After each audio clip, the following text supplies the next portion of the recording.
everyone, it's Lisa Ross, also known as Paper Daisy Creations, and today I'm going to be showing you how to work a kw3.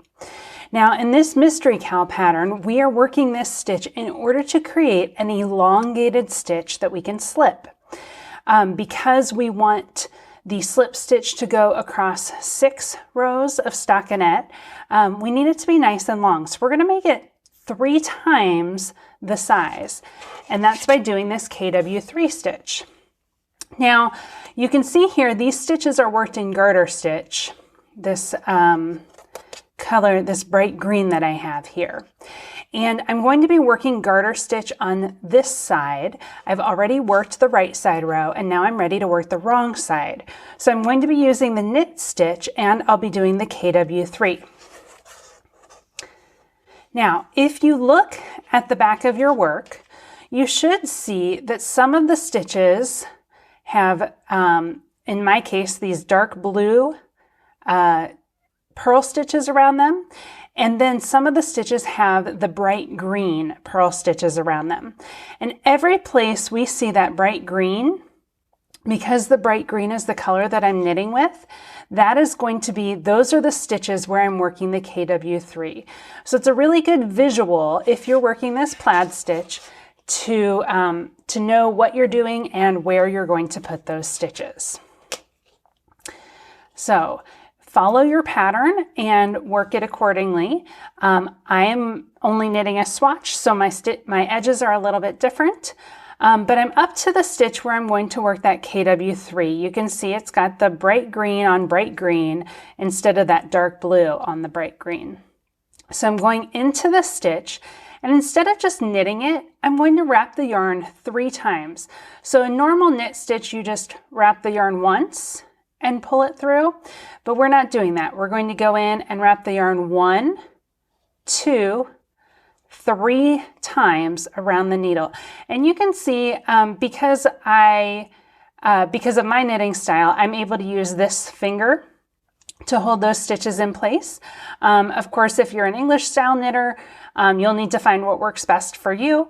But as a continental style knitter, this is the finger that holds those stitches in place for me. And then I pull all 3 of those right through that loop. And so you'll see I've got, it looks like a triple stitch right here, but it's really just 1 stitch, and we'll see that when we get back to it. So I'm going to knit over. For me, I'm knitting 4.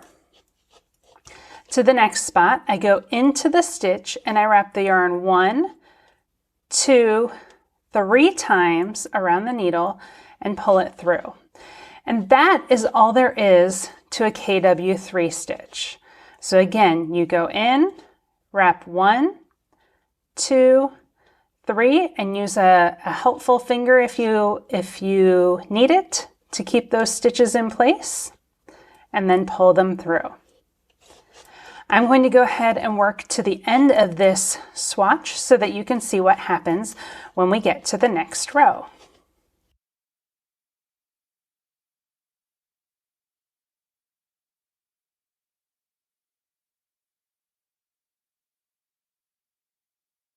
Okay, so now I'm back onto the right side row and I'm ready to work my dark blue yarn. So I'm going to begin this row, and you'll see that my second stitch right here, that's where I have my, my kw3 was worked. So I'm going to knit the first stitch, and now I'm going to slip this kw3. And I only want it to be 1 stitch. So I don't put my needle into all 3 of those stitches. I only put it into the first loop, and then I just pull those extra loops off the needle. And you'll see it's a nice long stitch. Now, as we work the subsequent rows, it's going to stretch out, and eventually you'll get this nice long stitch stretching across your rows when all you did was slip the stitch. So let me work over to the next one. I'm going to knit 4, and I slip just that first loop. I go in purlwise to that first loop just like I'm slipping 1 stitch, but I have to pull off the extra loops, and then I can continue on And I will go ahead and do the rest of these to the end of this row so that you can see what that looks like.